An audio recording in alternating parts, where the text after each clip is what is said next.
ঠাকুরমশাইকে বলে যে উনি এই বাড়ির ছেলে, তাই এই বাড়ির ছেড়ে উনি কোথাও যাবেন না। আপনার কাছে কি অন্য কোনো বিধান আছে? তখন ঠাকুরমশাই বলে, হ্যাঁ আছে। তাহলে তোমাকে তেজের পা ধুয়ে সেই জলটা খেতে হবে।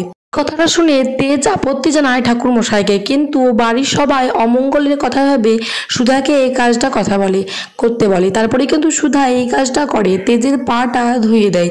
তারপরে ঠাকুরমশাই বলে জলটা তুমি খাও।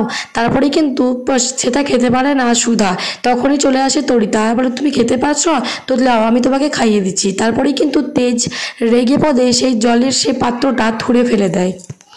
তখন তেজের কাকু বলে, তুই এটা কি করলি, আবার প্রথম থেকে নিয়ম শুরু করতে হবে। তারপরে কেন চলে আসে তেজের দাজু আর বলে যে এসব কোনো কিছু নিয়ম করতে হবে না, বউ ভাত হবে, তাই বউ ভাতের আয়োজন করো। তারপরেই কিন্তু বউ ভাতের আয়োজন হয়। আর সুধা একই রকম গয়না পড়েছে বলে সবাই আরো বাড়ির সবাই কথা শোনায় সুধাকে, বলে আরো গয়নাগুলো কোথায় আছে? তখন সুধা বলে বাড়িতে আছে। তরিতা বলে যে ওই গয়নাগুলো তোমাকে পরতে দেওয়া হয়েছে, তোমার বাপের বাড়িতে গচ্ছিত রাখতে দেওয়া হয়নি।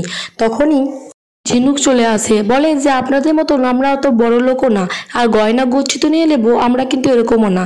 তারপর কিন্তু সুধা ওদেরকে দেখে অনেক খুশি হয়, আর ভাত কাপড়ের অনুষ্ঠান শুরু হয়ে যায়। সুধাকে বলে এই বাড়িতে আপনার কোনোদিনও ভাত খাওয়ার পরের অভাব হবে না। তখন সুধা তেজকে বলে বিশ্বাস, ভরসা আর সম্মান যার জীবনে থাকে, যে দুমুঠো ভাতেও খুশি হয়ে যায়। পারবেন তো এসবের দায়িত্ব নিতে? তখন চুপ করে থাকে তেজ।